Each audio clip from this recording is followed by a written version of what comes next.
अस्सलाम वालेकुम दोस्तों। आज का हमारा टॉपिक है मल्टीप्लिकेशन ऑफ ए मैट्रिक्स या काल्बों का ज़र्ब कि काल्बों को आपस में कैसे ज़र्ब दिया जाएगा कि दो कालब हों, ये ए है ये बी है, इनको ज़र्ब कैसे देंगे। तो सबसे पहले एक कंडीशन होता है, उस कंडीशन को चेक करेंगे। कंडीशन क्या होता है कि आपस में ज़र्ब खा सकते हैं या नहीं। वो कंडीशन ये है कि सबसे पहले इनके आर्डर मालूम करेंगे। तो आर्डर का देखेंगे, उससे हमें पता चल जाएगा। तो मिसाल के तौर पर इसके रो कितने हैं, आर्डर क्या होता है, रो बाय कॉलम, ठीक है, कतार बाय कॉलम। इसके कतारें कितने हैं, 2 कतारें हैं, और इसमें कॉलम कितने हैं, 2 कॉलम है। देखें 2 कतारें और 2 कॉलम है इसमें। और इसमें कितने हैं, देखें इसमें 2 कतारें हैं, रो कितने हैं, रो कतारों को कहते हैं, 2 कतारें हैं और 2 कॉलम है। कॉलम को सी से ज़र्ब किया जाता है। इसमें 2 कतारें और 2 कॉलम है। अब देखते हैं, कंडीशन ये है कि ये अगर फर्स्ट के कॉलम और दूसरे के रो अगर आपस में बराबर आ जाएं तो ये आपस में ज़र्ब खा सकते हैं, वरना ये मैट्रिक्स आपस में ये कॉलम आपस में ज़र्ब नहीं खा सकते हैं। देखें इनके आपस में फर्स्ट के कॉलम और दूसरे के कतार आपस में बराबर हैं। अगर फर्स्ट के कतार और इसके अगर फर्स्ट के कॉलम और दूसरे के कतार अगर आपस में बराबर ना हो तो ये ज़र्ब नहीं खा सकते आपस में। लेकिन यहाँ पे फर्स्ट के कॉलम और दूसरे के कतार आपस में बराबर है, तो ये इसलिए ये दोनों मैट्रिक्स आपस में ज़र्ब खाते हैं। अब चलते हैं ज़र्ब की तरफ।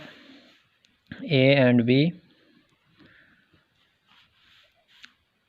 ए ज़र्ब बी, ए कतार ये 1 व 3, दूसरा 2 व -3 ज़र्ब। दूसरा मैट्रिक्स लिख लेते हैं, -1 0 3 व 2। अब इनको ज़र्ब देते हैं। देखिए ए क्रॉस बी, इनको ज़र्ब देते हैं। देखें ज़र्ब का भी अब ये तरीक़ाकार है। ये देखें इसके पहला कतार दूसरे की पहले कॉलम के साथ ज़र्ब दिया जाएगा। फिर इसकी पहली कतार दूसरे की पहली कॉलम के साथ ज़र्ब दिया जाता है। अब इनको देखें, इसकी पहली कतार ये है 1 व 3, इसकी पहली कॉलम ये है, इनको ज़र्ब देंगे आपस में। 1 ज़रबे -1 दरमियान में जमा आएगा फार्मूले का, 3 ज़रबे 3। देखें इसकी पहली कतार को हमने पहले कॉलम के साथ ज़र्ब दिया। अब फिर पहली कतार को फिर दूसरी कॉलम के साथ यहाँ पे ज़र्ब देंगे। 1 ज़रबे 0 जमा 3 ज़रबे 2, 3 ज़रबे 2। अब दूसरी कतार की बारी है। पहली कतार को हमने पहले कॉलम और दूसरी कॉलम के साथ हमने यहाँ पे ज़र्ब दिया। अब दूसरी कतार की बारी है। दूसरी कतार की भी इसी तरह दूसरी कतार को पहली कॉलम के साथ पहले ज़र्ब देंगे। 2 ज़रबे -1, 2 ज़रबे -1 दरमियान में जमा आएगा फार्मूले का। फिर -3 ज़रबे 3, ज़रबे क्या है 3 है यहाँ पे। अब फिर इसी दूसरी कतार को फिर दूसरी कॉलम के साथ ज़र्ब दिया जाएगा।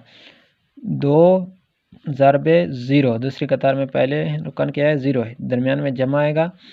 फिर -3 ज़रबे 2, -3 ज़रब 2। सबसे पहले इनका तरीक़ाकार समझ लें, फिर बहुत आसान होता है। पहले कतार को इसकी पहली कतार को पहली कॉलम के साथ ज़र्ब दिया जाएगा, फिर कतार को फिर दूसरी कॉलम के साथ ज़र्ब दिया, इसी तरह फिर दूसरी कतार को इसकी पहली कॉलम के साथ ज़र्ब दिया जाएगा, फिर दूसरी कतार को फिर दूसरी कॉलम के साथ ज़र्ब दिया जाएगा। तो ये तरीक़ाकार है। अब इनको आपस में ज़र्ब देते हैं। 1 एकम 1 -1 है, जमा 3 तियाँ 9। 1 क्रॉस बी से अब क्या आएगा, देखें -1 जमा 9, 1 से फिर 0, 3 दूने 6 जमा 6, 2 एकम 2, ये मनफी भी 7 है, -2, 3 तिया 9, -9 7 है, -9, 2 से फिर 0, 3 दूने 6, मनफी भी 7 है, -6 का आएगा। अब देखें 1 क्रॉस बी से क्या आएगा, ये मनफी जमा 9 से -1 निकाल दिया जाए, क्या बचा रहता है 8, यहाँ पे 6, यहाँ पे -11, यहाँ से -6। तो ये तरीक़ाकार था मल्टीप्लिकेशन ऑफ ए मैट्रिक्स का। सबसे पहले इनके रो को देखेंगे, कॉलम और रो को इनका ऑर्डर मालूम करके फिर उनको देखेंगे कि ये क्या ज़रब खा सकते हैं। अगर ज़रब खा सकते हैं तो फिर इनको ज़रब देना है। तो ये तरीक़ाकार।